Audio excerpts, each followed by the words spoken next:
For the repair of Casolux Maria Downlight light A for the following procedure was necessary.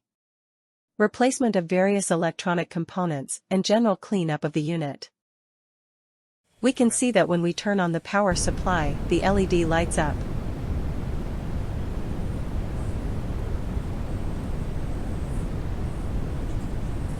No further testing is possible due to lack of additional units. It is now clear that the unit is working successfully and it is ready to be delivered to the customer.